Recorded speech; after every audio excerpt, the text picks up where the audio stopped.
From Carolla One Studios in Glendale, California, this is the Adam Carolla Show. Adam's guest today, Veer Doss, with Gina Grad on news and Bald Brian on sound effects, plus a call from comedian Ahmed Ahmed. And now, the only intersectionality he cares about is you turning right on red at an intersection. Adam Carolla. Yeah, get it on. Got to get it on. No choice, but oh! This close to dropping trout. I dropped trout, man. I tell you, but I'm just kidding. Hey, it's Gina Grad with us over there. Hey. Hey, Gina. Hey. Hey, what's going on? How are you? I'm this close to dropping trout. Oh my God, you're back. And Bob, I thought this was popping. It's finger popping music. All right, so let's see. I want to thank sponsors for this half of the show. BlueChew.com, enter Adam, Castrol Challenge. You can tweet us your questions at Adam Carolla Show with the hashtag Castrol Challenge.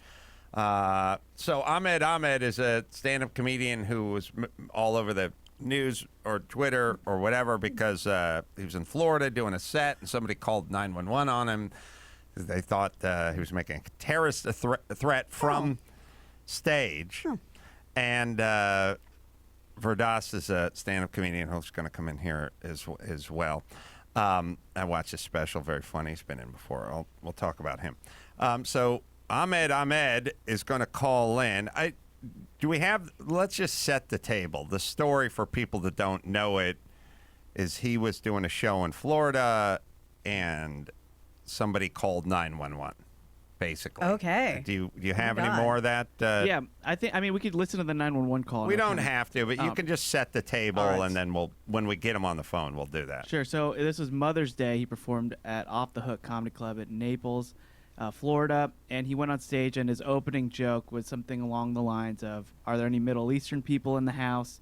And then everyone raised their hand. This is according to the 911 call. And the guy said, "Oh, I think he was trying." And then he said, "I think he was trying to get a terrorist group together," and he was afraid for his life. A sleeper cell at Yuck Yucks. Yeah, 911 call was from somebody just in the audience who went outside. He was at the early show. The call is funny because he's like, "I didn't buy tickets. I got these tickets for free, but there were a lot of Middle Eastern people there, I assume." God. And also they saw his name was Ahmed Ahmed, and yeah, so he was concerned. He said he has a later show at 7 tonight. Send a deputy out. No.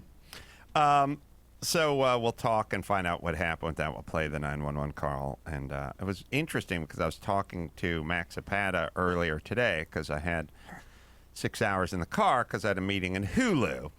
And Hulu's in Santa Monica.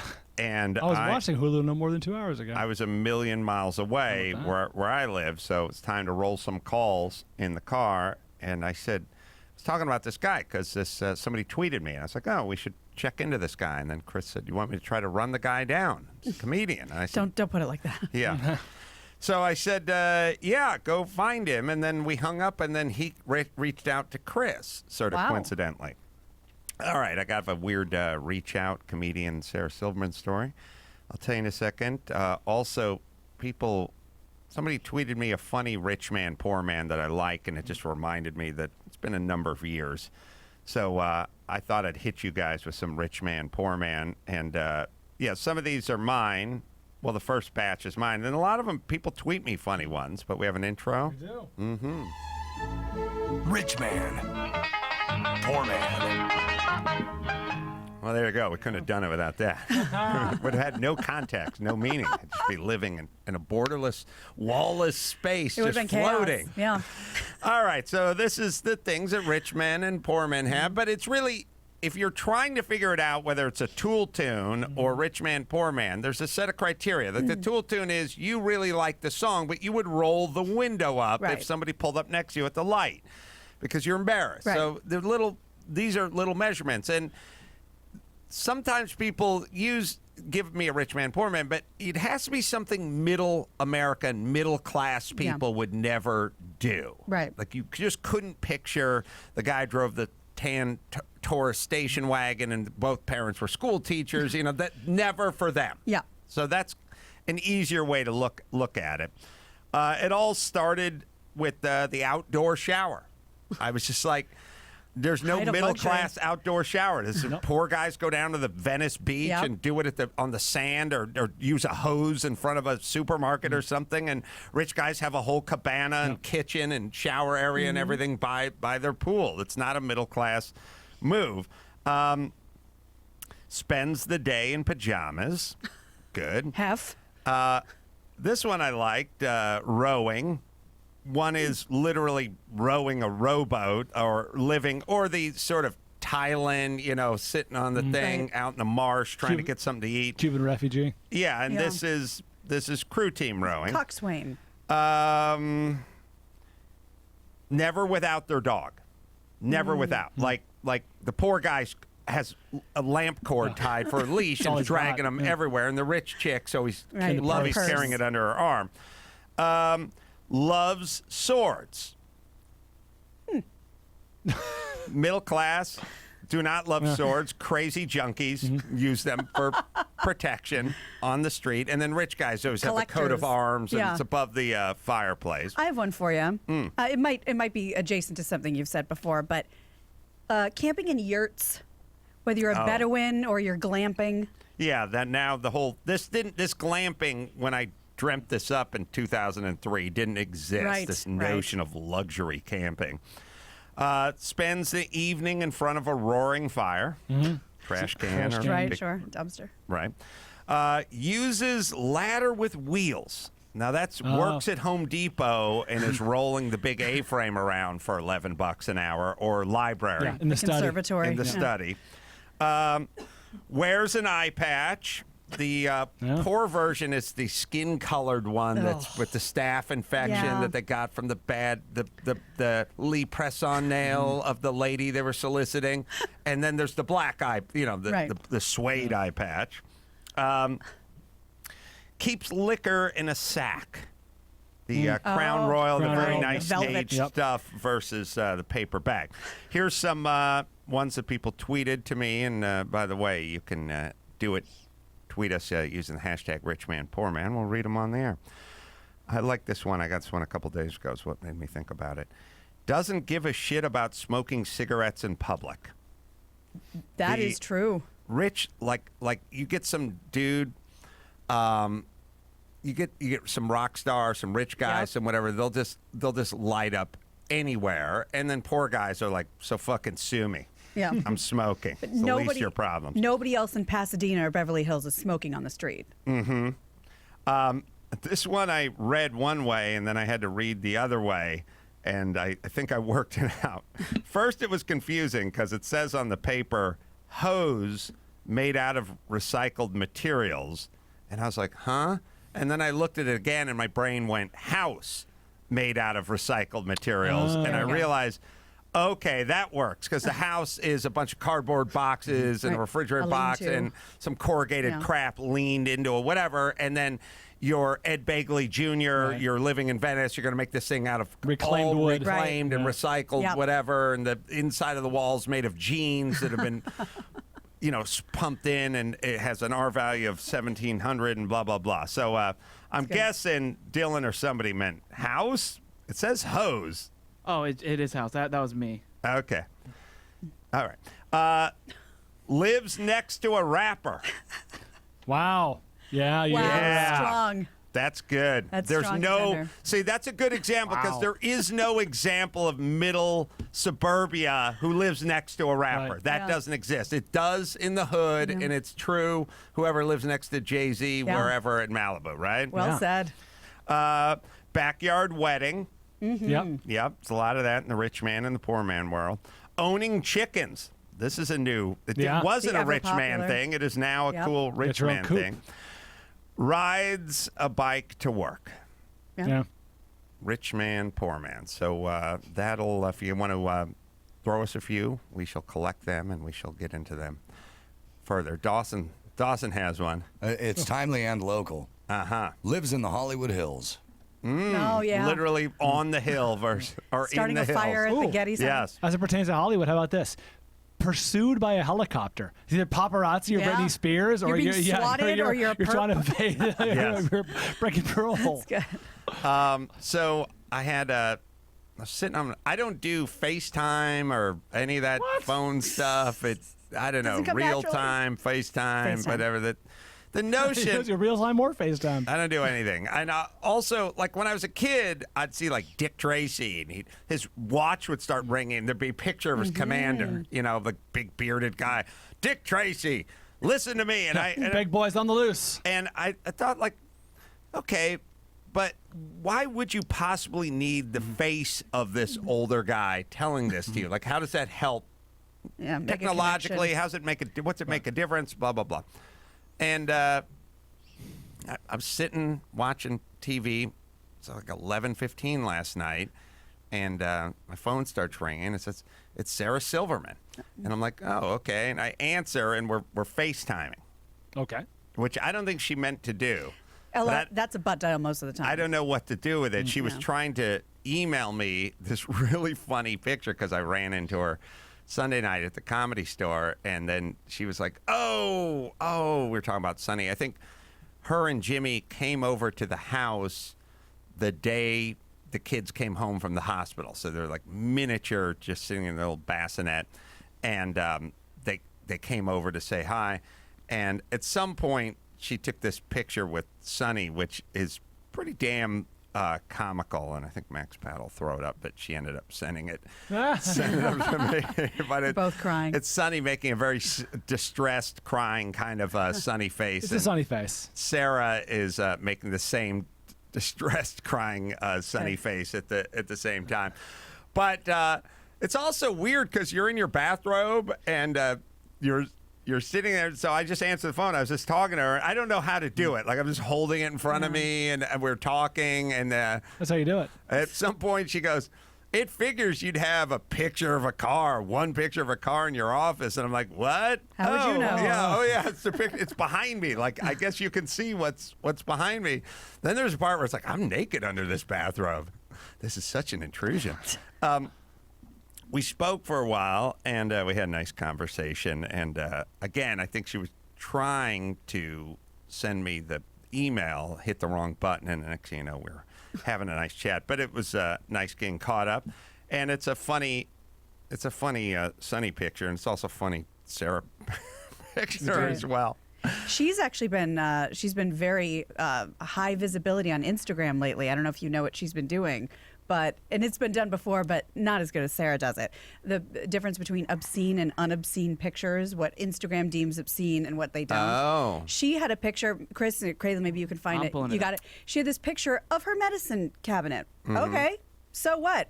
I'm going to see if you can figure out why this picture was marked as obscene, and then she does a bunch of pictures that are not marked obscene, and see if you can figure out why.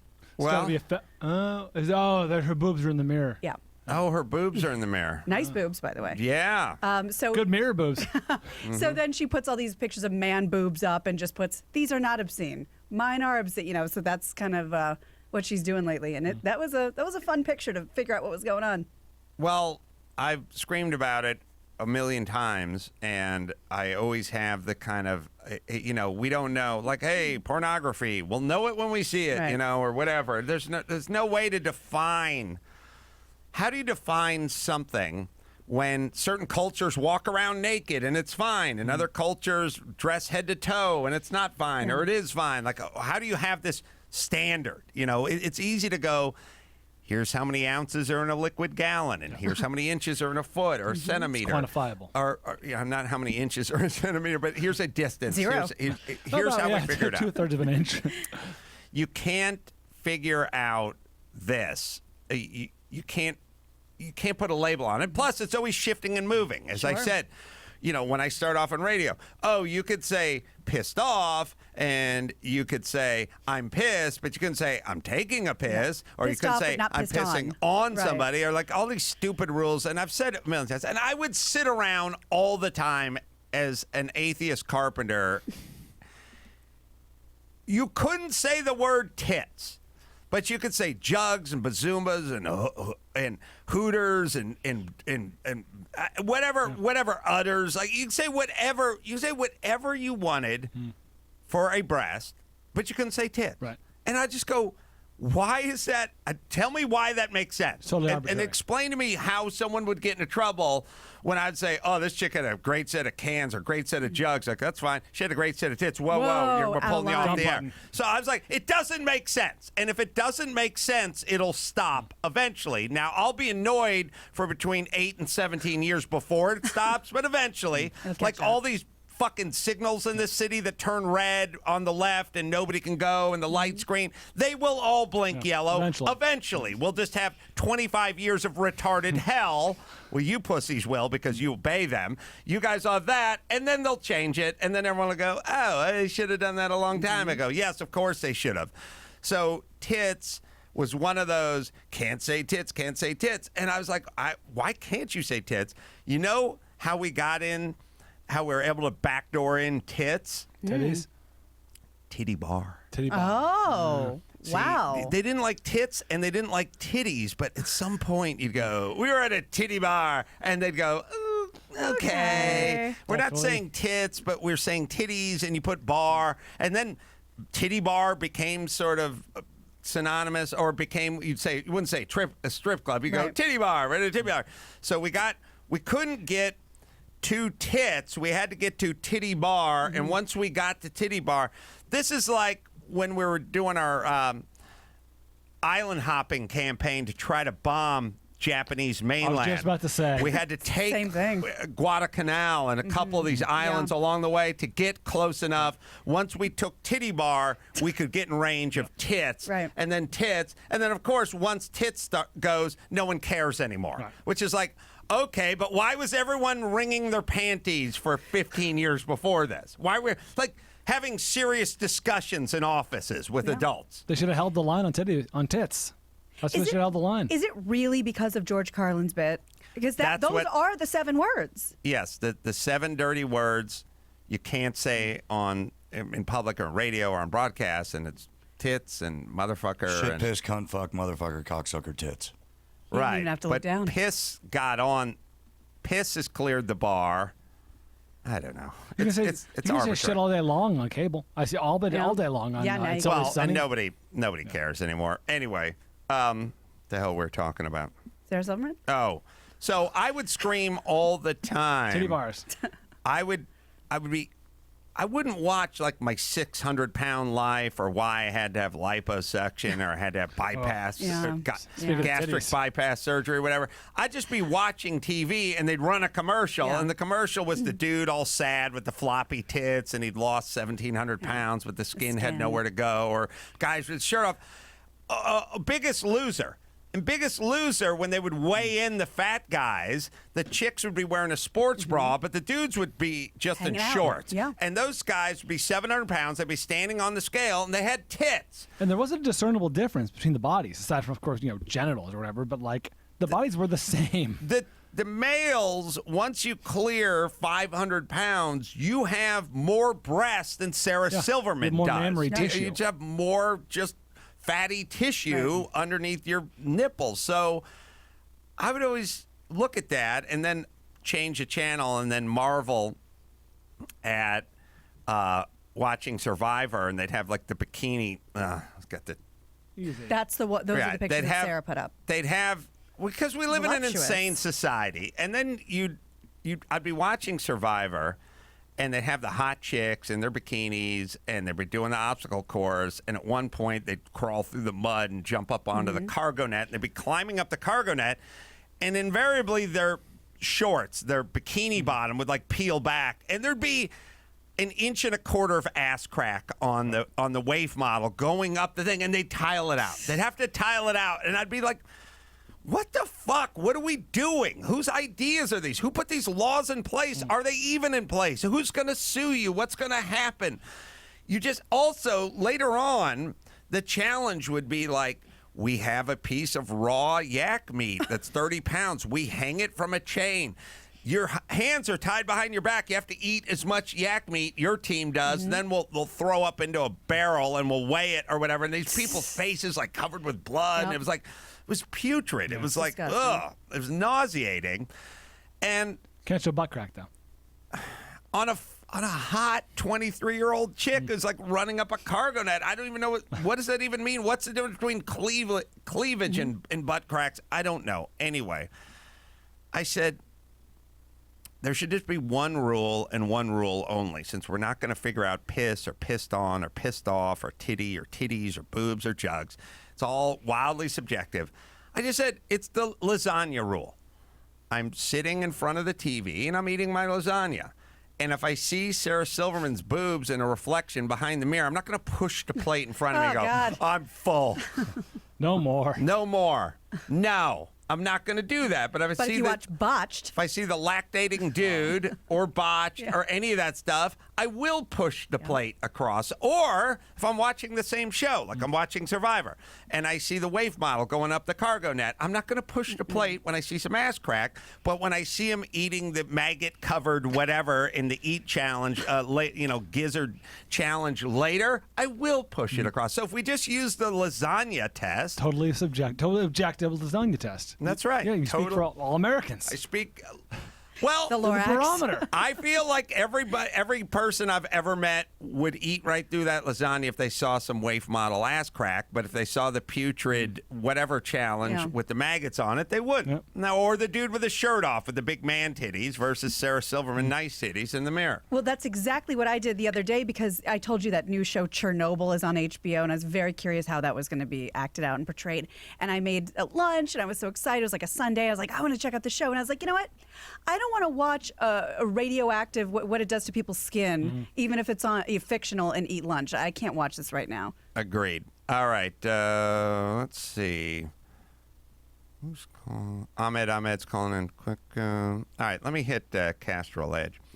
Tweet us at Adam Carolla Show with your Castrol Challenge with your questions for Castrol Challenge, brought to you by Castrol Edge, formulated with fluid titanium technology, reduces friction, maximizes engine performance. 3 times. 3 times, fool. Stronger against viscosity breakdown, leading full synthetic oil. You got the question, Max Spada? Yep. At Infidel Built wants to know, this is through Instagram, hashtag Castrol Challenge. Ace, how come the Datsun market is so upside down? I blame you. Yeah, man. Somebody tweeted me, or somebody told me the other day there was a 240Z on Bring a Trailer, and it was like $50,000, and there was a Datsun 510. These are shit boxes. It was like went for $44,000 or something. The Japanese people were snobs when it came to Japanese cars. They perform, they work, they're everything. They're just not European, and they're not Mercedes, and they're not Ferrari, and people are kind of snobs about it. But as they looked back on it, they realized these cars work. They won. And there's something to them. So they've just kind of come around. Also, it's an element of you have to wait for people to mature. So you have a bunch of guys who dug those cars when they were 18 or 19, and now they're 50 and they have some money and they're willing to write a check. And that's when the market goes up. That's kind of how it works. But I'm glad to have all my Japanese cars so far ahead of the curve. So thank you, Castrol Edge. All right, Ahmed is on line 3. Do we have the 911 call that maybe we'll play before we pot him up? Yeah. Here we go. Collier County Sheriff's Office, Deputy Cormier. This line is recorded. How may I help you? Hi, I don't know if I have the right department, but last evening I went to a comedy show, and the comedy show is happening again tonight at 7 o'clock. Okay. At Off the Hook. Yep. On Pine Ridge Road. Are you familiar with that? I am, yep. Okay. There was a comedian. His name is Ahmed Ahmed, and he's Middle Eastern. Uh-huh. And the first thing he said when he got out on the stage was, "Okay, how many Middle Eastern people do we have here?" And a whole bunch of people raised their hand. Uh-huh. I guess they went to see him because he was Middle Eastern. Uh-huh. When you hear the name Ahmed Ahmed. Right. I guess. So, and and there weren't a lot of people there, I guess because of the name. I went because I got free tickets. Okay. And This can't be real. Make that clear. the people raised their names. They said, "Where are you from?" "Oh, I'm from Iraq. I'm from Iran. I'm from Pakistan. I'm from here. I'm from there." He said, "That's great." He said, "We could organize our own little terrorist organization." Oh. And I don't think that was right. Right. I mean, it really bothered me. Yeah. Oh, All right. God. That was from the day he went the day before. No, he called the next day. He went to the early show. He went to the show the day before. Or actually the night before. Yeah, the day before. Excuse All me. right. Now, come on, Max. I know. I'm all mixed up today. Please stop talking. It's you and Dylan. It's weird because like we got the 911 call. We got the 911 call. It's a very interesting point that it was a day later. Like you think he called the next day. when you say I got the 911 call, you think the guy got up and left the inside the- club and Yeah. was standing in the bathroom. lobby. So the part where he did it a day earlier, just go. It's from. I was wrong. Waited a Yeah. whole day. Sorry. Wow, that's even weirder. So was that 911 or was this some sort of department? It was 911. 911. He just wanted to know what department. Okay. I think it's a legitimate call. I mean, I think he made it. I don't think that's a goof.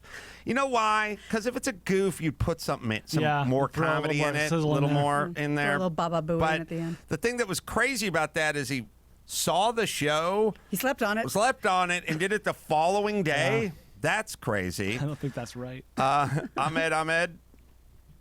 Hey guys, how are you? Good. Sorry that happened to you on behalf of all the blue-eyed devils who live in these United States. Well, first of all, thanks for having me on your show. I'm a big fan. I just want to say that. But no apologies, man. You know, this stuff happens, and you know, this is America now, I guess. So it was unfortunate, but and he actually misquoted the joke. I didn't say we can start a terrorist organization. That was never said. He just kind of took it out of context. So yeah. So this is obviously making the rounds on the internet because I stumbled upon it earlier today, and then I don't know why you saw fit to reach out to us. I'm happy you did. I know, is it a coincidence that I just saw it, like favorite tweeted it or something, or how did that work? I was getting a lot of like people like just hitting me up on social media. I had a couple news outlets reach out. You know, I listened to your stuff. Like I said, I'm a fan, and I know you're a comedian as well, and I thought you'd probably appreciate the story more than anybody. And that's pretty much why. Yeah. So this fella, do you know who made this call? No, but I do remember if you listen to the whole call, I think he said something to the effect of, "Yeah, we're going to get a paddy wagon out there for you guys too," or something So like he's that. a young man, and so he made the call. And then what did the cops do? So, like you guys mentioned, you know, he went home, he slept on it, he thought about it, and then made the call the next day. So, first of all, let me just throw this out there. After each show, I go outside and shake hands and thank people for coming, and most people will say thank you back, and we take a picture, and you know how it is how comics do it, and and I would say most people were super nice and kind and appreciative and very welcoming and everything. Like I'm doing a meet and greet. You know, like terrorists don't do meet and greets. Okay. Well, So it's like, Remember that. yeah, they can only get as far as the meet. They rarely get to the greet or the formal goodbye. so Very see- it ends abruptly most of the time. Hey, everybody in the pizza parlor, it's me. Oh man. Good to meet you. Hello and goodbye. Right. But yeah, I agree. That's not. On the other hand, if you're deep cover, yeah. then this is what we'd expect you to do. So right, because that's the first disguise and profile we're gonna go undercover as, or comics in America. So anyway, the next day I get to the club. Show's at 7:00. I get there like 6:40. I'm sitting in the back of the room. Manager walks up really politely and kind of a little embarrassed, and he's like, "Hey man, sorry about this, but there's like two Florida police officers outside that want to talk to you." And I was like, "For what?" And he said they somebody made a 911 call about a joke you did last night, and they were concerned for their lives. And I thought he was joking. I was like literally waiting for a camera to come out and whatever. And I turned around, and sure enough, two guys are out there, African American female, and probably like maybe a Latino police officer. And I walked out, said, "Hi, officers. Well, what's the problem?" And they said there was a call about a joke you made. I said, "Can you tell me the joke?" And they said it was something to the effect of you calling out Middle Eastern people, how you can start a terrorist organization. I said, "I never said that. I can send you the recording because I record all my sets." I said, "I can email it to you. You can listen to it yourself. I never said that." And even if you did. Yeah. Okay, what I'm going to have to go ahead and ask you to do right now, okay, Duran, is just go ahead and step back away from the explosive vest. Just go ahead and take your religion and see if you can bury it deep inside of you. What I'm going to ask you to do at this particular time is go ahead and take a name like Steve Johnson, and go ahead. Let me just go ahead and ask you to put on a blonde wig for me, okay, right now. And I'd like you to dress a little more like Dennis the Menace and a little less like Ahab the Arab. So what I'm just go ahead and ask you is go ahead and take your pockets, pull them out, and then like you have bunny ears, and then just go ahead and pull your penis out. I'm assuming it's uncut okay right now, so it looks like an elephant's trunk. So what I'm going to have to ask you to do for me, okay, right now, is just go ahead and back into the green room and sit on the sofa that's either way too big for the green room or way too small for the green room. And just go ahead and empty out your recorder and listen to all those jokes, and I'll be the arbiter of what's funny, okay, right now? Was it like that? I mean, it wasn't that forensic, but that was pretty funny. I wonder if the black female officers have cop talk. Oh, interesting. What's that? Black female police officers. I feel like cop talk is, you have to be white and you need a mustache. But hopefully we're living in a world where the Hispanic cops are starting to catch on, and even the lady of color cops are starting to catch on to the extra cop talk, okay, right now? Right. Well, I think when the call came in, they were probably like, "Do we send white cops or do we send ethnic cops for this call?" Oh, they do it like 60 Minutes does their interviews. Who's going to talk to Jussie Smollett? Let's get Oprah. Get Robin Roberts. Yeah. I wonder if there must be some of that, right? I guess. So, I mean, the funny thing is I went up on stage after the whole, and they were super kind and professional. They even said to me, "Hey, this is the first time this has happened. We're a little embarrassed about this. This is just nothing that, we don't get calls like this ever." And, they were very apologetic, which I was, really kind of, I was impressed by, because, police officers don't normally have to apologize for other people's behavior. So, and then they left. So I went up on stage and I talked about it right out of the gate. I said, "Hey, this just happened to me outside." And people in the audience were like, "No way, really?" And they said, "What was the joke?" And I said, "Well, let me just go through my set list with you guys. And if you feel threatened over any of these jokes, raise your hand. Let's come up with a safe word, Pikachu or something. I don't know. And then you guys can tell me." And I went joke for joke, and the audience was with me and laughing. And I said, "Anybody feel threatened tonight?" And everyone was like, "No." I was like, "All right." Well, I mean, it's obviously an isolated kind of incident. You had a nutty Floridian hillbilly. But can you do, just for fun, can you do that opening 2 minutes that you recall, or as you recall it in your set that he protests to, and we'll pretend to be audience members and hear it with through the ears of babes? Okay, well, he does. I do, in fact, ask how many Middle Eastern people are in the audience. Do the bit. Either nope. Any Middle Eastern people in the audience? Hey! Okay, there's a few of us. Hey! It only takes one of us. Oh, I that's see. That's good. To tell a joke, it takes one Middle Eastern. I see. So then, right. Thank you. and then I think the other thing he misquoted or mistook was, I start kind of dissecting the crowd. Where are you from? You're from Lebanon. Where are you from? Egypt. 2 Egyptians in the audience. That's great. That's 3 of us. Hey, we can start a revolution. That got a laugh. Right. And then I said something to the effect of, all just us 3 in a tweet, and we can start a revolution. It's just stupid, playful, sarcastic humor. It's in the moment. It's very playful. I'm really shocked that the guy took it, and to a magnitude that didn't need to, didn't need to go, and it is what it is. That guy clearly never heard of the Arab Spring, because this was not a terrorist joke. Well, yeah. I mean, I never used the word terrorist. That's Right, what's so funny. but when you say we'll start a revolution, that's what he thinks of, not a government right. uprising. That the people got together and tried to make a change. Yeah, Right. He didn't get the memo. Well, here's what I want to say. We go nuts on stuff like this, but there's so many nut jobs out there. As long as this is the first time it's happened, or it's super few and far between, like, I'm not one of these blowhards that, like, if there's one child left behind, or there's one child that doesn't get a world class, or there's one hillbilly in Florida in the Panhandle that doesn't shout out or call 911.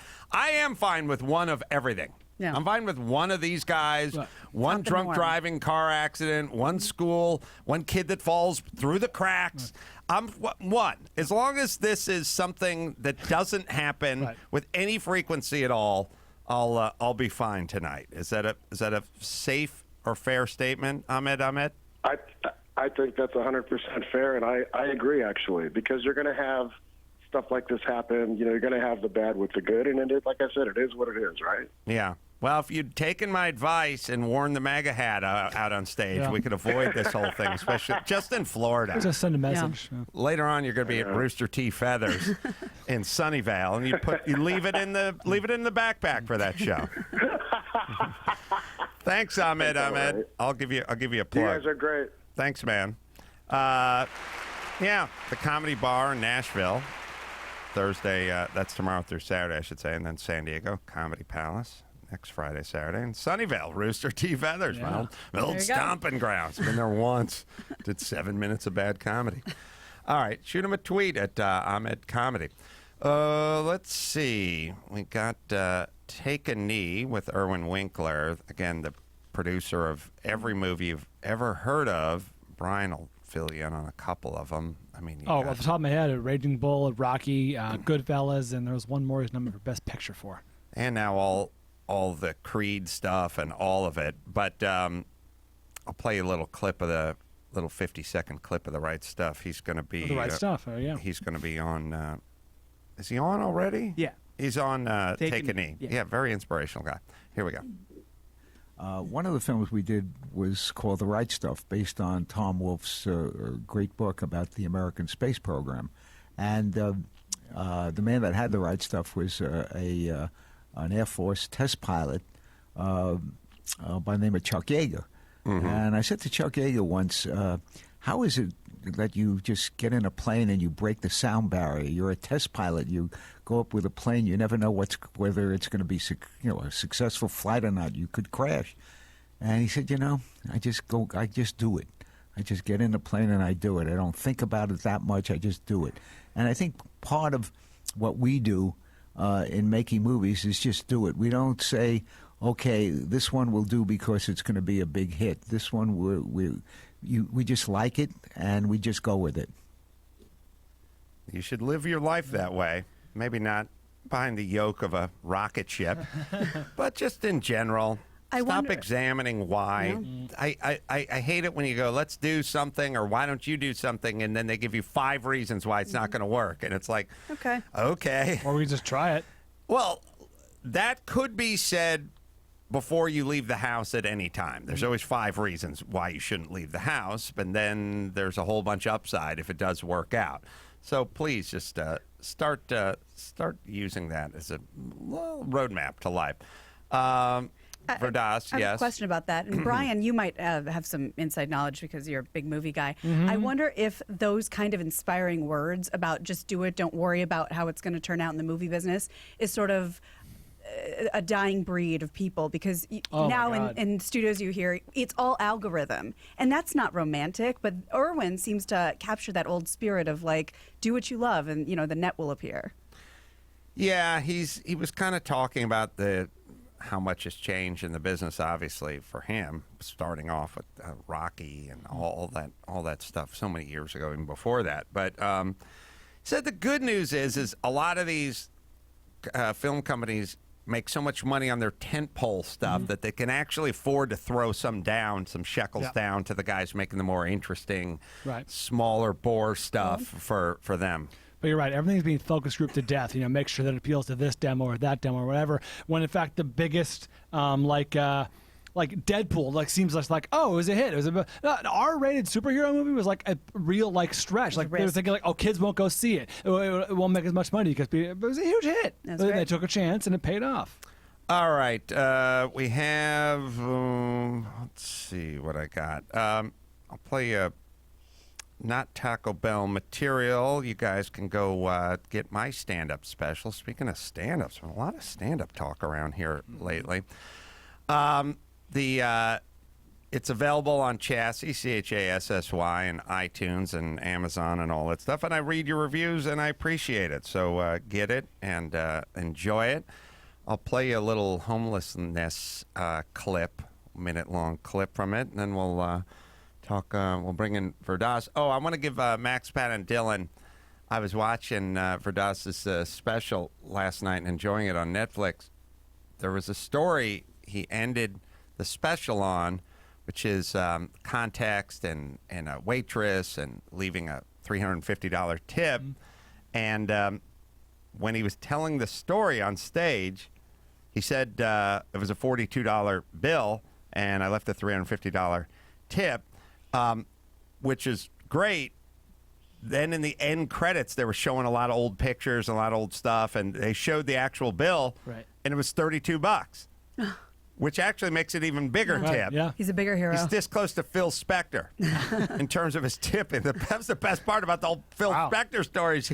That guy went into Dan Tana's, ordered a Shirley Temple for like $11 and left like a $400 tip. I would assume he was doing that just in case he shot somebody later, and that would just come out in court. Character witness. I would have never convicted that man. The kind of guy who leaves a tip like this. But I thought, and I want to know, I want to ask Verdas, because in that world, in the world of comedy, when you say, I did this and I did that, in the world of comedy, if you said I fought a guy that was 6'4", that means the guy was 6'1". Right. You always go that story, direction. A $350 tip on 42 is no hyperbole, less hyperbole. It's like a rounded down. On 32, it's even better story. Yeah. So I'm it's 1,000%. It's nice to see 1,000% tip. In the comedy world, you always go. If I hear someone say it was a $32 thing, I picture it was $50 or whatever. So it's weird that it went that way. And I'm trying to figure out why he remembered it that way. Did he misremember it? Did he? He has the picture in his own. I'm saying maybe from the special. picture after the fact. It was like, oh, I don't know, but when people remember things, they're kind to themselves, and a $350 tip go the is other way. Generous, right? But if you misremembered, it'd be $22. Yep. But I don't know. Yeah, we'll find out. Now here's what I do. I watch the end of the stand-up special. They do all credits, and I see the receipt, and I stop, and I'm like $32, and I'm like, huh? He said 42, and I'm like, okay, I got to rewind back 9 minutes and try to slow it down and find that part. And I'm like, I knew it. I stood up, I pumped my fist silently. High-fived yourself. Google you right. Smacked Sarah Silverman in the head with my ball sack as I was moving around with my robe. Netflix you right. So anyway, here's my stand-up special. We got homelessness, and then we'll bring Verdas in. And any answers, any bets to answers on that piece of it? My guess is the simple explanation is he found the picture of the receipt after he did the special and then was like, oh, it's 32. Right. But that's but still, when you remember things, you remember. He didn't say it was around $40 or $30. He's like $42. That's my guess. And normally you're good to yourself. No. Yeah. Unless he intentionally went up. But that. Yeah. Why? What's your guess, Adam? I think I agree with Brian. It's also get that drop. I because I don't feel like it helped the joke. It didn't hurt the joke. It's like $350 tip on anything under $1,000 is great, and certainly anything under $50, it doesn't really matter. It's $350. It could be $29. Could be $44. It's $350 Super generous tip. So I think he misremembered it. And also, when you do comedy, you'll go out and say it one time, like the first time, and it just becomes the way you say it. It just becomes the way you say it. It doesn't make a difference, doesn't hurt it, doesn't help it, doesn't anything it. And then, yes, I think later on when you put the special together, they found the receipt. But who's going to notice? We're going to find out. This podcaster was bumped. I was like, what else shall we believe or not believe about you? Beer's full of lies. All right, I'll play a clip from my Not Taco Bell material. I've had this thought for a million years, but and people think I'm kidding, but I'm really not. L.A. has a lot of crime. We don't have a police force. Everyone is scared shitless. All the cops don't want to get out of their cars anymore with all the Black Lives Matter shit and everything that's going on out there. They don't need Kaepernick showing up at their house and taking a knee. Who's on the front porch? That's Kaepernick. He's taking a knee. Mark Garagos is with him. He's fucking pissed. The fuck? I just got out of my car. I didn't mean anything. The cops are scared. They're not on the street. The crime's going through the roof. There's no police presence anymore, but we have homeless people up the wazoo. What if we just gave every homeless person a cop uniform? You could sleep with your front doors unlocked. You could leave your laptops on top of your car. It'd be the safest place. Everyone would be scared shitless to commit crime. It would be a little confusing, though. It'd be like, what's that cop doing over there? He's throwing up into a dumpster. You can enjoy that. Yeah. The presents. And they'd never know which ones were the actual cops. Take that chance? No. So enjoy that, and I'll read your reviews. And we're coming to Brea this Friday and Saturday, doing a couple of live stand-up shows with Adam Ray, and then we'll also do Adam Carolla's Unprepared. We'll bring in Verdas. We'll get to the hard-hitting questions about the 42 versus 32. I don't know if you guys are all wired that way. I was like drinking some scotch, sort of. It was like 11 at night, wrapped my call with Sarah Silverman. I was sort of half in the bag. Celebratory scotch. As soon as we got to the end, I was like, what? Back it up. 42? No. Back it up. I remember watching it, and I just thought, wow, he really did it. And that's all I thought. I didn't even think to look at the other number. Right. And that's always something you would do, though, because I've seen you do that. Now we have to harken back on all the conversations people have. They're like, I told you 7:30. You heard 7 o'clock. I don't work that way. I hear it. It makes a mark. Even when I'm not listening, I'm listening. Oh, I definitely said it. Yes, you who can't find your phone. You who doesn't know where your car is right now, you definitely said this. You know 100%. Okay. My version of that is terrorizing poor Christy. That's her name now, poor Christy. With when she watches reality TV, because it's reality shows are, as I'm finding now, are pretty sloppily made. Like they're sloppily edited. There's ADR all over the place. The audio doesn't match. Yep. And like, here's something, and all of a sudden, because something will bump me because I'm not paying attention. But like, I'll hear it, like, rewind that. That person didn't say that. And like, she'll go, oh, why? I'm like, look. Right. Just let me have this. Watch the person, and they'll say something with their back to the camera that was clearly recorded after the, like, look, doesn't that bother you? Just like, what bothers me is you make me do this. I get it. I'm the same way. And I get the, artistic license part. The part that would bump me on the reality shows is they're all like sitting around the dinner table and the youngest daughter in the family goes, Dad, I've decided to marry Jim. And then they cut to the dad's face going, devastated. And then they go smash out to commercial. Yes. And then they come back and they go, Dad, I've decided to marry Jim. Mazel tov. Oh, Let's hooray! toast. Let's toast. And you're like, okay, you can't do never. that. That is completely different than what happened. Yeah, that's Constantly bait and cooking switch. reactions. That you shouldn't do. That's not but good. A little ADR in the person's back. Never trust a reaction shot, people, in reality TV. Never trust a reaction shot. All right, let me just hit Geico. Everyone's got the to-do list. You drop off the dry cleaning, you pick up the milk, you put out the cat, take in the dog. How about you save tons of money on your car insurance? Just go to geico.com. 15 minutes, you could be saving 15% or more on your auto insurance. Take that extra money, put it in your pocket at Geico. That's geico.com. Take a couple minutes and see just how much you could be saving. All right, comedian special, very funny special, except for that abortion at the end with the 20% difference in the actual stated number of the bill and the actual what it said on the receipt. Verdas is here, funny guy, live shows everywhere coming up. It's kind of funny. You know how, like, when you take someone like Madonna or Cher or somebody and you add their whole name, it's actually more confusing Yes, than Madonna just a single Ciccone. name? I was just looking like, he's going to be in Washington, D.C., the John F. Kennedy Center. And I'm like, at the Kennedy Center? You've added John, John and F. F, and I paused Yeah. now because I Different played the location? Kennedy Center, but I Yeah. don't know if I played the John F. Kennedy. It could have been George. Anyway, we'll bring in Verdas right after this.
Look, if we chill out and talk about religion, what is a religion? It's a really old comic book. It's a really old superhero story.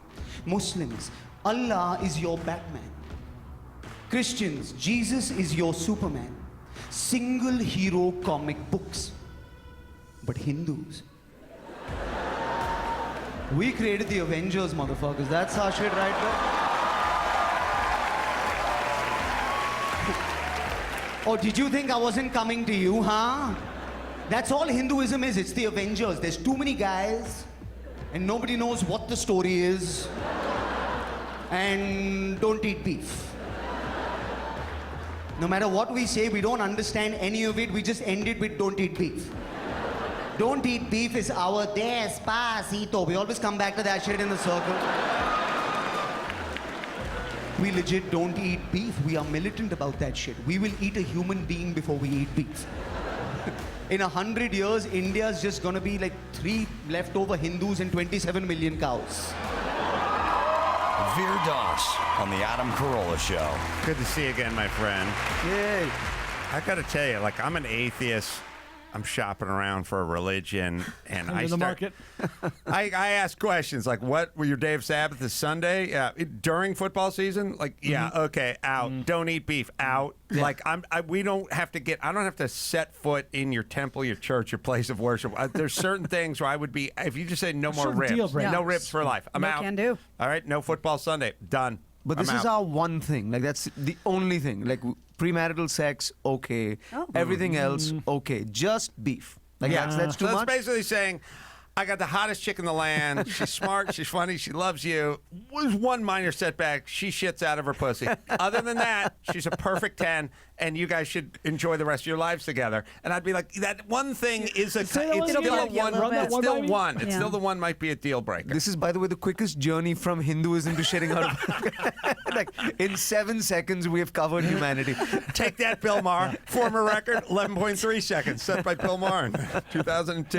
Religionless? Yeah, right. So you heard us, I guess you may have heard us talking off the air about the 32 and 42. Bone to pick with you, I want Veer. you to know, man, I watch a stand-up special wearing a jeweler's loop, and I got to the end. I was like, go back. So first off, it's a great story, and it's a funny story, and it sort of wraps up the evening very nicely, puts a bow on it. But how did you get from the actual 32 to the onstage 42? Okay, I'm going to start by saying I heard you guys. I was outside. So, firstly, I'm just happy to hear 3 Americans talk about mathematics that much. So that's nice. That's good. So, in truth, it was a mess up, and I'll explain how. I went and did the thing before I shot the special, and it was $32, and I left the tip, and I didn't think I was gonna talk about it as an ending piece. I'd done it like a month and a half before the special, and so I just left the tip because that's something that I wanted to do. And then I was writing the special, and I'm like, I don't have an end. I need a good end. I need something that shows that I'm an idiot and that is kind of poignant at the same time. So I'm going to talk about this, but I didn't have any photographs, and so I did it again. So you did the tip again. I did the Expensive joke. That's so it was $750. Wow. So I went back to the restaurant and did it again just so I could take photographs of it. Right. He And then walks when I in, the servers are falling over each other to get to his table. So, and I mean, it's a gigantic restaurant. Sure. The Grand Lux there's like 100 tables or something like that from when I used to work there. So I had to do it 2 times just so I could document it for the special. Right. And when I did it again, it was whatever it was. It was the actual check amount. Right. But by that time, I had shot the special. So I went back after I shot the special to do it again. Has anybody else ever brought this up? No. It'll probably be the last time, too. I just, I don't know. It's a weird hypervigilance I have. And in my world, it means something. And in everyone else's world, it means nothing. As it should, because it doesn't affect the joke at all. Yeah. In a way, it's sort of humbling because it shows that you didn't lie and you didn't even embellish. Yeah. I mean, we've all been in that zone where, I had him and it was a good moment. And it was a moment where you had to seem sure of yourself. Because Right. I had, 180 seconds left in the show. So that number was 42 and I just kind of committed to it. Yeah, it was. But I didn't want to change the receipt, like, Photoshop something. Or I just kind of put it up there at the end of it when we were doing the edit. You didn't want to Photoshop it? You wanted to go into it again? Yeah, You man. were into that level of chicanery? Yeah. And I don't know, like, you tell me, like, when you're pursuing artistic endeavors, there's a part that's like you have to, at a certain point, you have to go, I'm okay with this, but I'm not okay with that. Yeah. Like, there are things you do. If you do crank anchors, there are things you do where you go, we couldn't get the person to sign off. We have to do something different. But it can never be something that didn't happen. It has to be something that happened. You can go ahead and do the same thing, duplicate it, get a new receipt, take a picture of that, as long as it happened exactly that way beforehand. Is that sort of your moral compass or artistic moral compass? Yeah, I think so. I mean, I didn't want to make up a lie and then have to go and shoot that because I told a lie on stage. Right. I kind of went on stage with I did do this. Right. But now I do have to follow the rules. I do have to do it again. It feels like, and maybe it's just us, because we've been inundated. I have lately. I feel like I've spoken to a lot of comedians that were, used to be as an Irish guy, Italian guy, a bunch of Jewish guys, and some black folk who did stand-up comedy.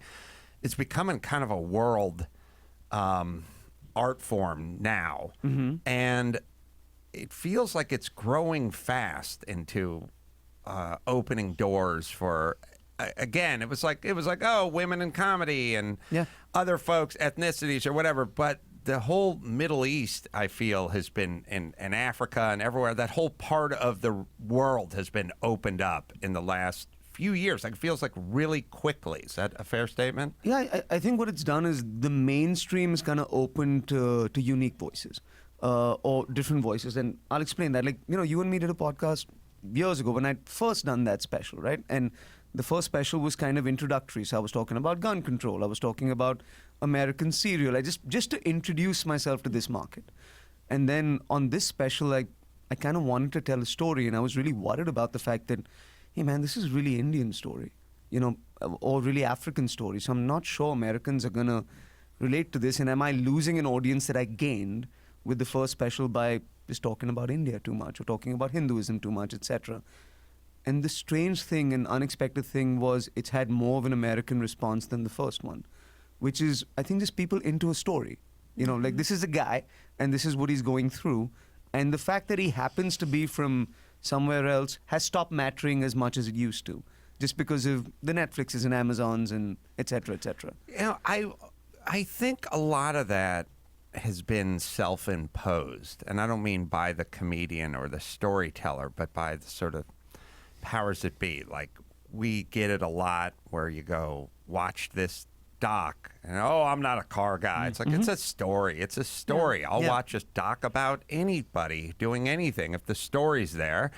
I think we've proven over the years that we'll watch predominantly African-American cast do a comic book movie if we like the story, and vice versa. And I think we're a little too far up in our heads in that. I feel like stories are stories. Stories are universal. Good stories are good stories, and bad stories are bad stories. I'd much rather hear a good story from a guy who I wasn't familiar with than a bad story from my neighbor. Yeah. And I feel like most people are that way. I also think America in general is the most self-aware and internationally aware that you've ever been. There used to be like an old comedy shtick, which pretty much all of us were guilty of, which is, Americans, let me introduce you to this country. Or you don't know anything about. It's just not valid anymore. It really isn't. I feel like just politically, kind of intellectually and religiously, you guys are kind of aware now. At the most you've been in a very long time. Ooh, well, maybe collectively. Maybe that is a byproduct of Trump, because I've always kind of said, we were getting into this a couple of weeks ago, but I'm aware of black people, and I probably burn a few extra calories holding the door or being courteous. If I'm on the road and some guy cuts me off and it's a black guy, I don't go, hey, fuck you, man. I just go, okay, my bad. Whatever, because we have a history. We have a bad history, and I feel like, let's see if we can not perpetuate this, or I'll do my little, I feel guilty. It's white guilt or whatever. So I've always kind of thought, well, I feel it within me. I wonder with Trump at the helm if it's a nationwide sort of guilt, like we feel like we have to do a little less ugly and American and a little more our bad. We love your culture. He doesn't speak for us. I wonder if there's that psychodynamic going on. I don't know. I mean, he's stirring conversation, that's for sure. And conversation that maybe is long overdue. I lived in Eastern Europe for the last 4 months. I was shooting a show there, and all the stand-up comics in Prague where I was shooting are Americans, by the way, just American expats who call themselves Trump refugees. Who've just taken like a year off and saying, I'm going to take whatever job I can in Prague or in France or whatever and teach English and do stand-up over here. So you start by telling them that refugee is a really strong term. And maybe don't use that. Well, it was a bit of a Holocaust what's going on over there at Trump, so maybe refugees a little bit, huh? No. Different nomenclature. I got onto a Schindler's List and I got the hell out of there. I would rephrase that, actually. Well, the guy's trying to put us back in chains. I'm not There's a going to tell slave you. I'm camp not going going to tell over you how there. to do your acts. Look, somewhere between a gulag and a slave camp is what is going on back in Valley These Village, are where I'm kind of from. hot So, button Encino words, area. Hot button words you want to avoid. Gulag, Holocaust. Hold on, Schindler's you trying to List. Jew me down with your No, words? no, again, we're What's going on? It's generating rapidly. As much as they try and be apologetic about Trump, the rest of the world doesn't really give a shit so much. I'll be honest with you. You keep sending us episodes of Game of Thrones, we're fine. You know, and we have our own Trumps and Kanye Easts to deal with. You know what I mean? Kanye East. that we're worried about, you know? So I always found that they were very apologetic and they're like, man, he's ruining the world. And I'm kind of like, but you're not the world and it's okay. And he doesn't really affect most of our lives on a daily basis. Well, as you say, it is our narcissism that makes us compelled to apologize in that way. Well, we have that. We're like, look, I live in the Palisades and I got to stop global warming by driving an electric car. And it's like, yeah, China, India, those are big places that are doing a lot of polluting. You're not really going to fix. Take a look at our mass, our population, and what we're putting up in terms of CO2, and then take a look at the population of India, China, and places like that, and what they're putting up. It's pretty narcissistic to go like we're controlling all of this from this miniature dot over here with much less populace. Yeah. I mean, I grew up, it's narcissistic at sometimes cultural levels as well. Like, I grew up in Africa, right? 17 years in Africa. So to me, when I hear Obama is the first black president, for instance, like Obama's the 560th black president, you know, in like, your world. In my world. And that's something that I'll be like, you don't have all the black people. Right. You don't have all the black culture. You have the minimum amount of both of those things in the world. But America, you've declared yourself the representative of black fashion culture, etc., and you literally are the least popular representative of that thing. So that's kind of there as well. It's interesting, and again, it's sort of narcissistic. I've always thought that a lot of these movements were sort of narcissistic, but most of the people who have ever been offended by things I've said have been offended on behalf of the people who aren't offended, which is another weird narcissistic thing. Like, hey, I'm a middle-aged white chick, and I need to get in between my mouth and that guy's ears and explain why what I'm saying is problematic. And it's like, really? It feels very narcissistic for you to insert... Yeah. Be the go-between. Inserting yourself into this conversation. I talk about that in my stuff as well, where I'm like, Americans, you have such high-quality lives, you can get offended on other people's behalf, right? Yes, it's a first-world problem. It's a luxury. Like, I keep saying every time, like, I love how you guys will film stuff and it'll go viral. Like, I'm going to put you on Facebook and this stuff is going to go viral. And I talk about how every time an American films some wrongdoing, in the back of that hate crime, you can see an Indian just walking to work like, I didn't see shit. Yeah. Like, I don't have my green card yet. This is not my problem. I'm getting to work. I have to make rent. You know? And if they're on the other side of the street and have a wide enough lens, they'll see like 2 pot dispensaries and a soft swirl yogurt place. Like, how bad is it, really? Yeah. All right, we will do, let's see, we'll do the news. Congratulations on selling out the Kennedy Center. Thank you. My God. Have you played there before? I have not. No, the last time I was in D.C., it was a club, smaller club. So I played there a year and a half ago or something, but I'll tell you, it was nice. I don't know if you're staying at the Watergate, but they usually put you up at the Watergate Hotel, which is huge in India. We had a little kerfuffle about Watergate in the early 70s here with Tricky Dick Nixon, but you get up there, you stay at the Watergate, it's really cool, and you walk to the venue, which is nice because it's like all in the same grounds, and then the Kennedy Center is just great. Like, it's got bones. Like, it feels like so many important people have been here so many times. It's just a great historic moment. So congratulations on Thank that. you. That's big. It's been like 2 venues I wanted to play this time, and I got to play them. I got to play the Wilbur. Yeah, in Seattle. Boston, which is just the Wilbur in Seattle. Sorry, in Boston. In Boston, Seattle, just, more. Sorry. As a comedy fan, that was just kind of nice. Great theater. You know, and then this one I'm excited for. So yeah. Yeah, it's great. Everything's low. You know, because all these things were built in the 20s. Sure. Not low for you, but low for me. American low. By today's standards. Like, you're ducking, a lot of ducking, There a is lot of watching your head. nothing that's low for me, like American or any other nationality. So yeah.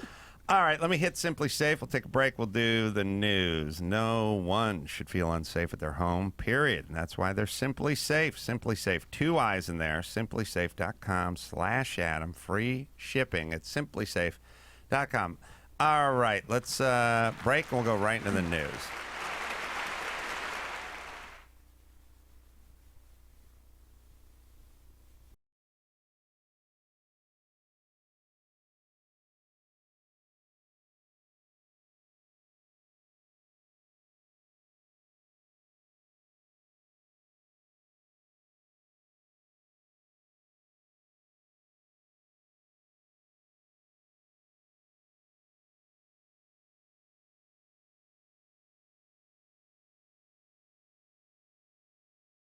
Enter Adam as well.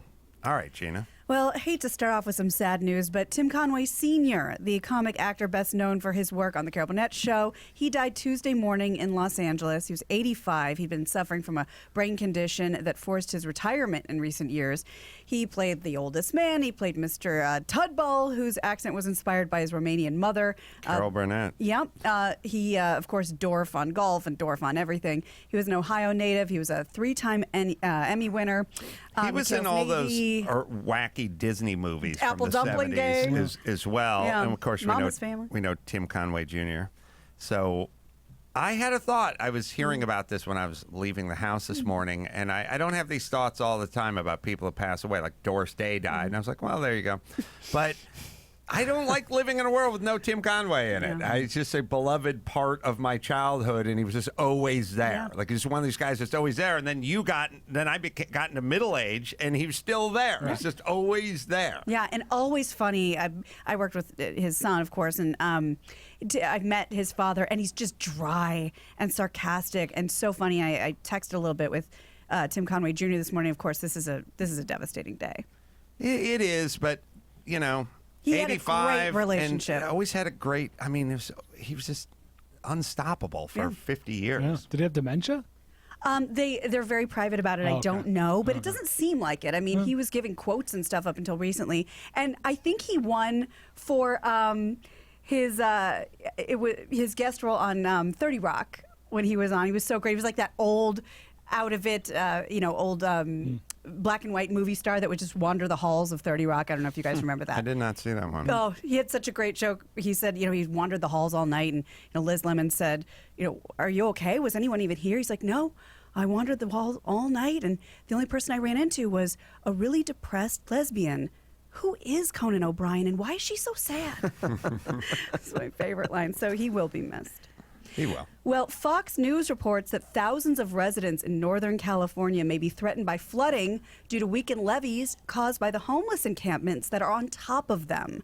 The encampments have popped up along the side of the levees in Sacramento County, and they're creating damage to the flood control structures, basically because people are digging into the levees to create a flat surface for their tent, and it is very, very dangerous.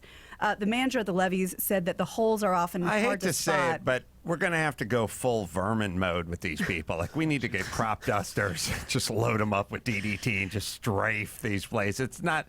It's one way to handle it. It's too much. There's no more, hey, give them a voucher to TGI Fridays and get them to come down from their encampment in the hill. Like, well, wait a second, because the councilman there has a different idea. He says he hopes that educating the people that live on the levees with the problems they're creating will cause them to leave voluntarily. Is that not going to happen? We're having a problem in this nation, which is we have to have rules and then we have to enforce the rules. And we're doing a thing where we go, well, we have rules, but sometimes we enforce them and sometimes we don't, which is a big time, it's a big issue.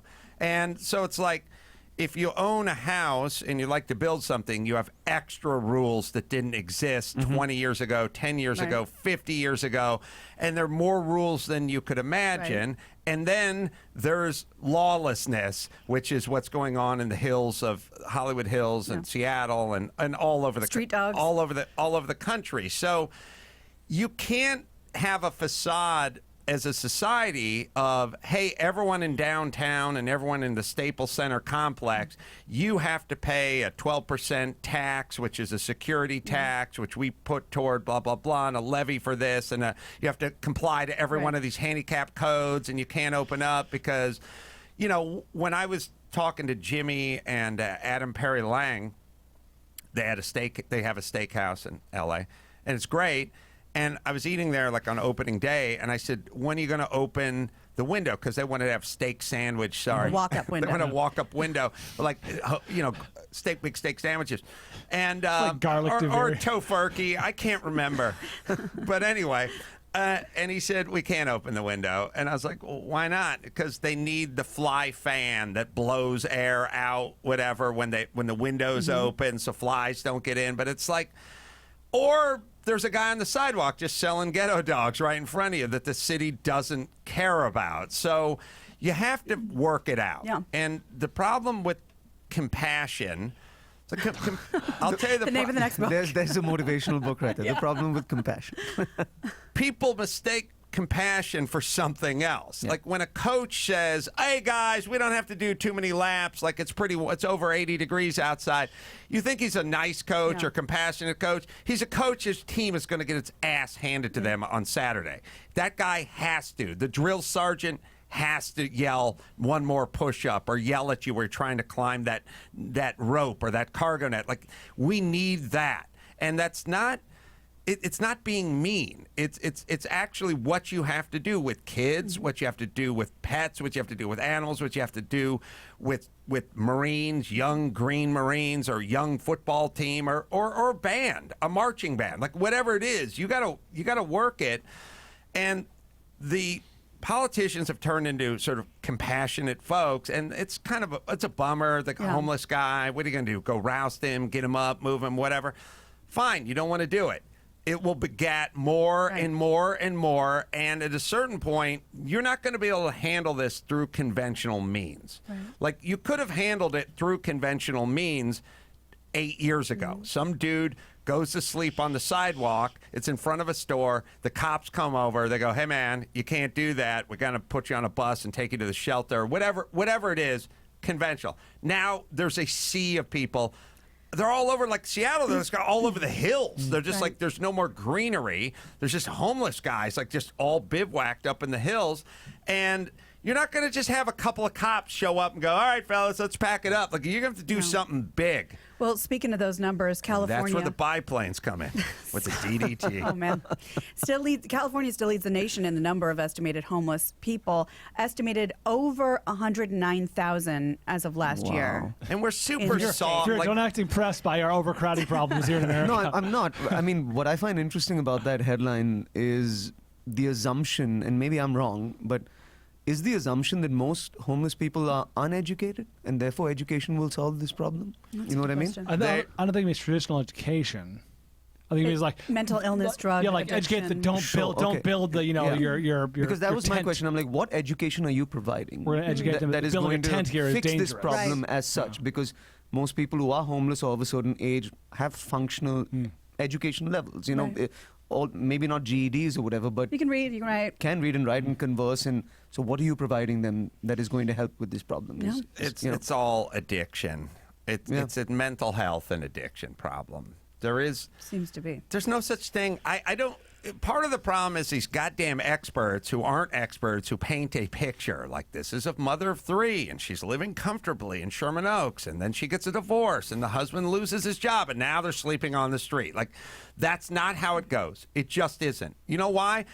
Have you ever heard of that? Have you ever seen that? No. Have you ever, without severe mental... without addiction or mental impairment, who is on the street physically? Well, and you do hear stories, like these rags to riches stories where she fell on hard times and she had to live out of her car for 6 months, but she's not living out of her car now. Right. We hit these horrible speed bumps, but we don't stay in them. It's addiction and it's mental illness. Yeah. And that's it. Well, you mentioned Jimmy Kimmel, and I don't know if you heard this yet, but Jimmy has signed a new contract with ABC to continue hosting the late night show for another 3 years. Hey, I sent him a text saying, "Great." I think it means I'll be in the show like at least 9.5 more times, I think. But I think I have the record at 50-something appearances on that show. It's not because I'm a great guest. It's because I'm nearby and you can call me. Well, you're both when record somebody holders drops then, out. because this will make him the longest running late night talk show. Out. I think with the added 3 years. Of all time? Of the current people that are hosting on Yeah, TV. exactly. Okay. According to Deadline, this will keep him hosting through his 20th season. Well, this may be of old. Well, he's No. the longest now, anyway, right? Like longer than Leno and Yeah. Carson. Wow. They're Well, on for- think about it. I thought Leno was like 23 years or something like that. We can look into it, but According to Deadline, it makes but- him the longest. Wasn't Well, Leno maybe. like something and then a bonus plus? Like wasn't there like 20 plus 3 or something like that? yeah, Didn't he left for 10 minutes and then Yeah. came Oh, right. back. And Letterman was on the air for 30, well, consecutively though for different networks. Well, he's This is all the longest ABC, running I think. guy now because Yeah. as long as everyone else is on the air and Right. he's on the air and it's Right. interrupted, they'll never catch up to him. Right. It was funny. I was looking at it. Unless Fallon starts doubling down 2 shows a night. I was looking at it and I was like, on till it's so weird how old I am, but on till his contract extended for till 2022, and I was like, 50-year contract and bonus or whatever. that's yours. I couldn't. 2022 feels it's like so The space future. age. It's space age. I had to do the math. Like it's a 3-year, but it's 2022. That's the future. It's Logan's Run. Yeah. No, just 3 so years. he and This Is Us, they're getting those 3-year contracts. You don't Carson hear had anybody been else on doing for it. 30 years. He's on from the 60s to the 90s, right? I don't We'll find know. out. To Jack Parr, and then from Is This Is Us the crying show? The Crying Yeah. Show, yes. Okay, cool. Exactly. That's how we know it in India. That's how we all know it. I think we just got season 1 and 2, and people are just like, oh, that's the American crying show. Yeah, that's exactly what it is. Yeah. You're right. All right, well, Max Pat will look it up. Okay. But it describes it as breaking the record for the Yeah, longest. that's what Deadline said, and I believe this is Deadline. His show is the longest running late night talk show. But that's Could now. be current. Yeah. That's Right. current. Yeah, that's not the record Right, for the right. longest running. Must be active then. Yeah, but and that's Active. not including Conan, who has had all those shows since like the 90s, right? I don't know. Yeah. Look, it's barely Either way, an let the achievement. man Let's just be. move forward. Let's still be impressed incredible. with the man. Come on. So, good news for Robert Kraft. A judge granted a request to block the release of that not safe for work video. Surveillance cameras installed. Finally, at- a positive cock block. They normally have such a negative connotation, but once in a while there's a happy ending, Oh. happy ending. happy cock block, Yep. and this is it. Yeah, those cameras were installed at the Orchids of Asia Day Spa. Reportedly captured Robert Kraft paying cash, then receiving a rub and tug. Prosecutors charged Kraft with solicitation of prostitution. Remember, not human trafficking, as we were originally led to believe. I don't want to get into semantics, but is there such thing as a tug and rub?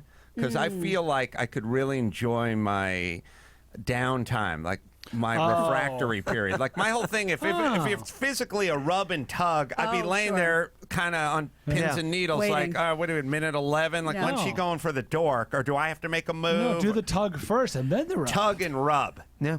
That's what I would like. That makes way too much sense. Because Right? how relaxed are you after Yeah. the tug? You got And nothing also, left. like, So there's like a happy but not the ending. You know Right. what I mean? Happy Like that's- beginning. happy yeah. beginnings. Happy beginning. There you go. Yeah. and there's no pressure, and there's no like what's going on, and when do we make the move, and when does this kick in, Yeah, or when any do of I that. let her know? Just take the massage. That's a great idea. Tug and rub. Yeah, so he wished to introduce the clips, the prosecutor, as evidence against Kraft. Well, let me ask this: Yeah. I've never done the rub and tug or the tug and rub, but Brian Veer. No, we can't help you. your dick No. is not a smokeless cigarette. Like there's some byproduct Oh, there. How do we work that? Who was Go in with here the talking? bib? Someone was in here talking about it. It might have been Jim Norton. It probably was Jim Norton. Oh, I think it was Bill Nye the Science Guy. it was Neil deGrasse Tyson. Oh yeah, I knew. That's One of right, those yeah, one of those yeah. astrophysicist guys. And they were remarking how quickly the artist swooped in and just got it all up in a towel and moved right on. Yeah. Well, during like season 2 of the Man Show, when we did Manovations, I invented the belly Zamboni. That's right. And We all know.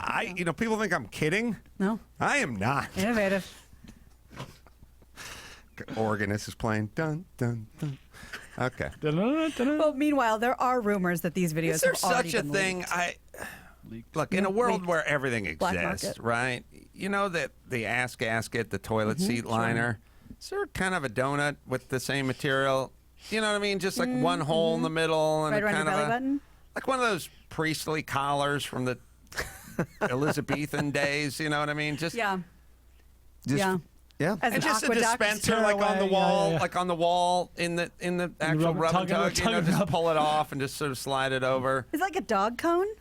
Well, it wouldn't go around your. Yeah. Well, it's not really dog cone, but it's like the same thing as the ass gasket material. Oh, it's just got the one hole in the middle. Kind of like the ironically named Dickie. You know what I mean? They would kind of drape Dickie? over. Yeah, the Dickie would go over your, bib.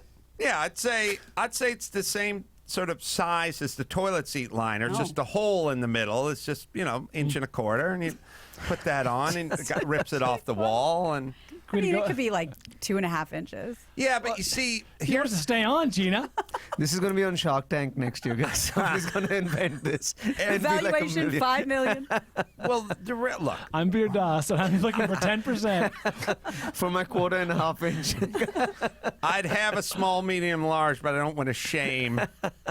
Okay. I don't want to shame all the guys. No, look, I am holding up in my fingers, and I'm a carpenter. I know well. What I'm holding to my thumb and forefinger is 1.25 inches. Most people's honker would make it through there. That's generous. The more you give outside of that, the more spillage. The more spillage there is. So the purpose. I would say you'd rather keep it snug. Keep it tight. Mm-hmm. You could make a little accordion action on that part, so it had a little give. Yep. Yeah. A little perforation to tear for extra. In a world like anyone, if you guys ever go look at an open house that's in a decent neighborhood, it's like, oh, put the booties on. Yeah, always put the booties on. booties. So What's the people difference? are pretty used to it. There is no difference.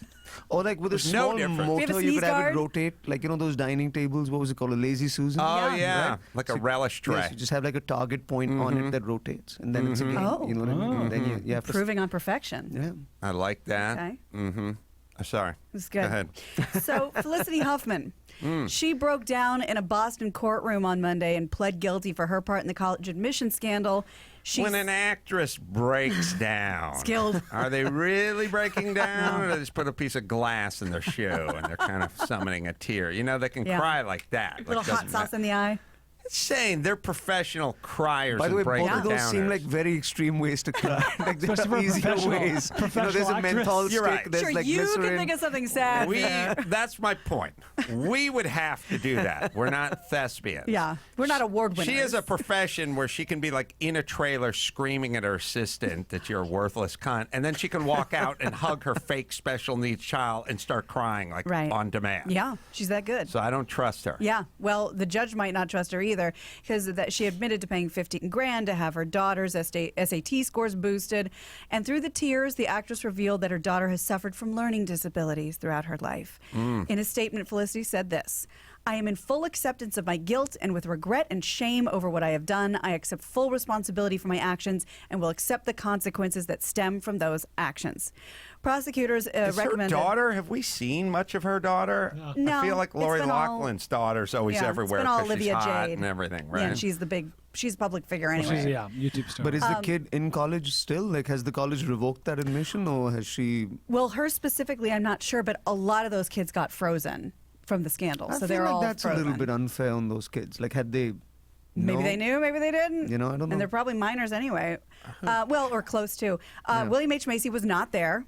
The prosecutors recommended 4 months behind bars. She'll be sentenced on September 13th. I don't care. I'm consistent. I know we get in this whole like class thing and like these poor black guys that dealt the dime bag and whatever. Now it's your turn Make or whatever. an example. I've said the same thing about them. If you don't harm anybody, if there's no physical assault, there's no property theft, I don't care as a society. Like if this person lived next door to you, would it impact your life at all? And the answer would be no, then good, no prison time. I don't want anyone incarcerated who can't physically do something. But this is all just a big deterrent, right? To break these I guess. rings up. I would just, if I were Massimo, which is the husband of Lori Loughlin, yes. My biggest beef wouldn't be what about faking this or photoshopping this or crew teams or scams or how did you get busted?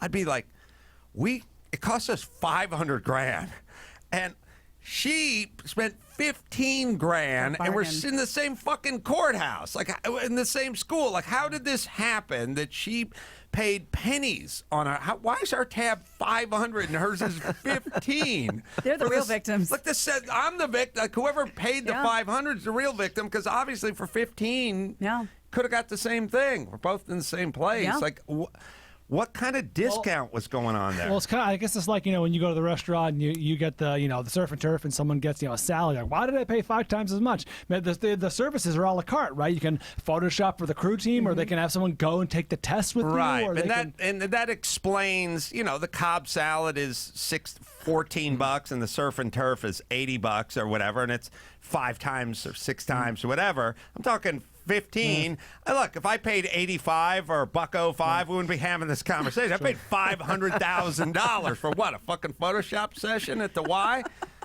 Speaking of why? Sorry. You should be your own counsel if this ever happens to you. Like, who's the real victim here, ladies and gentlemen? I just want to see that family, like that conversation happen in an Indian immigrant family. You know what I mean? Like where the kid comes back and they're like, I need $500,000 to get into Harvard. And they're like, no. Yeah. With what? Well, and if you have $500,000, you have $500,000 worth of tutors to get them in the regular way. Oh, my God. I was just talking to my daughter about my son is in, like, I don't know, the dummy classes or That's what they're special called. needs, or I don't know what it is. He doesn't care. The problem is he doesn't care. Yeah. So the only way you can get him to do stuff is you got to shame him. Yeah, he has no shame. There's no stigma anymore because they don't call them the dumb people classes or here's a Remedial, Dumbo. yeah. Or they don't, like when I was in those classes or anyone's in those classes, there was a lot of stigma and a lot of shame, and you didn't do it. Now everyone's in the Dumbo class and they're all 40 pounds overweight. Nobody cares anymore. They're just like, all right, it's in the dummy class. Like, yeah, who do I care? So the problem is you guys don't live in joint families. That's what it is. Like parents, you have to worry about scarring your child, right? So you have to be, but in India, we live like in these big joint families where it's your parents, but just like 19 other people within the same compound who will be real with you, you know what I mean? And who don't worry about, so like Indian uncles and aunts, and they'll just be like, you're stupid. You know what I mean? They don't care about, there's no kid gloves in a joint family. Send them over. Send him to La Canyada. Sonny's like, I do a podcast with Paul Bryan. So I'm a winner. And I'm like, well, first off, Bryan's, I was going to say. Jesus Christ. So if that's your bar. You do a podcast with Paul Bryan. I know. And what's that make you? No shame. No shame. A little shame. A little shame goes a Be long good. way. All right, let me tell you about Stamps.com. It'd be a shame if you didn't get Stamps.com. Save time for your small business. Skip the hassle of the post office. Buy and print official U.S. postage for any letter, any package with your computer and printer. And with Stamps.com, you get 5 cents off every first-class stamp and up to 40% off of priority mail. We use it here. We have the scale here. It goes up to 80 pounds. It's a nice piece. It's not junky. No wonder over 700,000 small businesses use Stamps.com. Right now, got a special offer. Our listeners get a 4-week trial plus postage and a digital scale. Just go to Stamps.com. Click on the microphone, top of the homepage, type in Adam. You get the scale, you plug it right into your computer, it weighs it out, comes right out of your printer, you attach it to your parcel, and that is that. Stamps.com. Enter Adam at Stamps.com. All right, Gina, what else? Well, Kate Gosselin, remember that name? Yeah. Kate Gosselin, John and Kate plus 8. She will return to TLC for a new series. This time, the mother of 8 will star in a dating show called Kate Plus Date. Are we clamoring for more Kate? I hadn't known. If you need the picture to jog your memory. In a press release, the network says raising 8 children hasn't granted Kate much time for romance, but with her sextuplets growing and her oldest twins off to college in the fall, the time is right for the well-known mother of multiples to find that special someone. On the show, matchmakers will set her up. She's 44 years old, 10 men, see if sparks fly. Kate split with her husband and the co-star, of course, John and Kate plus 8 co-star in 2009. Kate plus Date debuts in June. And she's been on The Apprentice. She's been on Dancing with the Stars, Celebrity Wife Swap. So she's making the rounds. I don't believe anything I see anymore. I used to believe You don't believe she's going to find love? No. I used to believe, like, I'd watch reality shows like, oh, that's what's happening. But now, no mas. I don't have that feeling anymore. Yeah. I love how Your innocence is gone. you have all this stuff on TV, and then you talk to us about arranged marriages. You know? Like, so, like, we get kind of made fun of because we have arranged marriages, but that's literally every single American television program That's right. is an episodic filmed arranged marriage. Right. Have you seen the documentary Meet the Patels? I have. Yeah. It's great. It is. It really sheds some light on things that we do not understand as a culture. I've said from doing Loveline with Dr. Drew for so long, I've said I think an arranged marriage is a higher batting average in terms of longevity because I think that is people seek out those are the numbers. folks that, the daughter of the alcoholic marries the alcoholic, the abusive alcoholic. Like that, what is attraction? Now I wonder if dudes, look it up, Max Pat, a gay marriage, longevity. See, dudes are... This thing that became legal 3 years ago? Yeah, good luck finding I want all the reams of data on that. Ream. All right. No, here's how we work. Here's how guys work. It's an aesthetic. Right. We there's like elements of mom and history and growing up, and if you're ritualistically abused, obviously that's but for a regular dude, it's just like an aesthetic. Like I'm attracted to her, and she's not a shrew. So she's marriage material.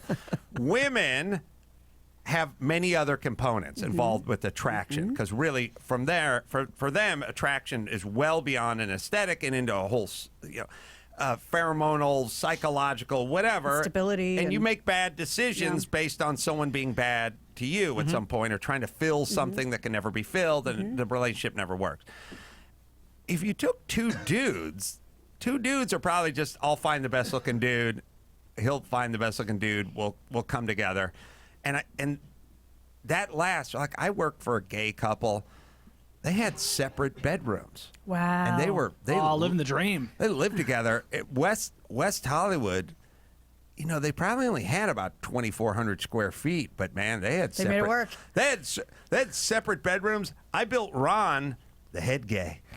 I built him a bed, and then gay. he said, "I want you to build one for John's bed." And I was like, I didn't know that's how it worked. You guys just slept together. Are they in the still same together? bed. Ron has passed. Oh. So No, they're not but they together? were together to the end, I do believe. So they broke up? And Ron owned this really cool restaurant on the west side called Muse from a million years ago, and I used to work over there. But they had separate bedrooms, and there was no friction. How were they older? Were they an older couple? Because that seems to be more of a... Yeah, a little bit, but yeah, it's just a lower impact kind of relationship. Well, and this is obviously anecdotal, but I know a lot of couples, a lot of gay and straight, and there are plenty of gay couples, male couples, that are totally fine with kind of stepping out of the relationship, and there's all kinds of rules about it, and it's respected and it's fine. I don't know any male couples that are fine with that, personally. An open relationship? Yeah. Is that what? It's like, be out of town, or don't bring them here, or whatever. And I know multiple couples that are, but I think that's a guy wiring, right? Yeah. I just think with arranged marriages, I think it's just a higher batting average for working out, as insane as it sounds. Like, you never even met the person, you don't know the person, but better, because when you pick yourself, so many people are so damaged that they make bad decisions. And I think the ruling on that was, when you first meet or for the first few years of the relationship, you're happier when you pick your own person, but that often ends in divorce. And it's the opposite with arranged marriage, where it's kind of weird at the beginning and then it goes the distance. I think also with, at least the modern arranged marriages, and when I do a show, like a lot of Indians will be arranged marriages, but these are 25-year-olds or 30-year-olds. So it's not an archaic system of arranged marriage that has brought them together. What they say is it's kind of cool because usually attraction will prevent you from making a good decision, especially within the female psyche, right? Here's a good guy, we are compatible, here's all these qualities that I want, but this man is attractive, let me go with this other man, right? I know people in arranged marriages who just purely compatibility, and then 5 years into the arranged marriage, they are starting to fall in love with each other. Right. It's kind of like an Uber drive, right? Where somebody else is driving, like destination selected. You're just in the back, like, what does this button do? How can I mess with this person? What are his particular, eccentricities? So I think that's kind of cool. Like, who gets to say, I fell in love with my wife or my husband like 9 years after we got married? Yeah. That's kind of cool. Because usually it's the other way around. It's usually the other way around, or with somebody else. Right. We have some data. 27% of same-sex marriages dissolve, and 28%, so the same, of heterosexual. Guess we all learned So we have something that. valuable.